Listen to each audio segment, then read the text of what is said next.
mohon dijelaskan kembali oleh Ustadz Abdul Somad batasan bagaimana di dalam melawak yang tidak boleh berdusta. Bismillahirrahmanirrahim.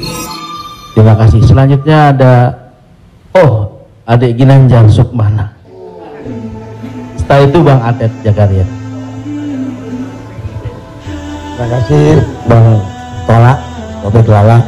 Ustadz, tadi Ustadz cerita bahwa Rasulullah juga bergurau, tapi gurauannya itu tidak pernah berdusta, dan itu yang tidak boleh kata Rasulullah.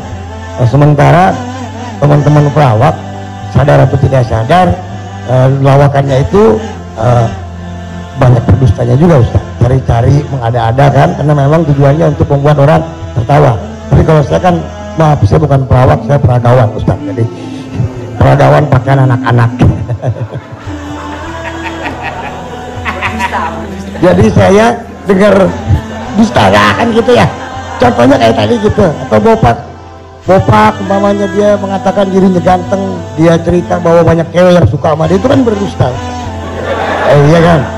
Fitnah kan? Enggak, tapi kalau soal ketampak. Jadi mohon dijelaskan kembali oleh Ustadz Abdul Somad batasan bagaimana di dalam melawak yang tidak boleh berdusta, sehingga kalau memang ternyata pelawak tidak boleh berdusta dalam melawakannya, mungkin saya sedang pikir-pikir dulu untuk melanjutkan profesi ini Ustaz. Kita takut masuk neraka. Terima kasih Ustaz. Assalamualaikum warahmatullahi wabarakatuh. Ada saatnya kita berilustrasi, menceritakan suatu kisah. Jadi sebetulnya para penulis novel Islam pun dia sebenarnya kisah itu ada juga yang fiktif atau dicampur antara nyata. Bahkan Buya Hamka menulis kisah campuran antara tenggelamnya kapal Panderwick adalah campuran antara nyata dan fiksi. Apakah ketika orang bercerita tentang fiksi itu dia berdusta? Tidak. Jadi kita bisa bedakan itu antara orang memang betul-betul dia berdusta, kemarin saya melakukan ini suatu, padahal cerita itu tidak ada. Beda dengan dia misalnya katakan, saya ini Ustadz seorang peragawan, tapi peragawan pakaian anak-anak. Tidak, Mas Ginanjar tidak sedang bercerita, kemarin di mall saya memperagakan pakaian anak-anak Pak Ustadz, ketika saya pakai pakaian anak SMP semua ketawa. Itu dusta.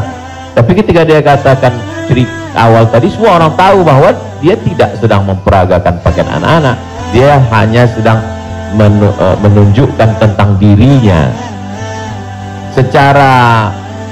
Secara sebenarnya di balik kalimat itu Mas Ginanjar sedang menjatuhkan dirinya di hadapan orang lain, ya?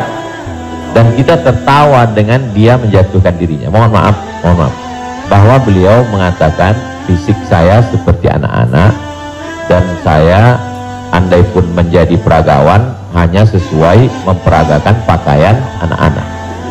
Hari ini orang tidak menjatuhkan dirinya, dia menjatuhkan orang lain, menjatuhkan tokoh agama, menjatuhkan ustadz.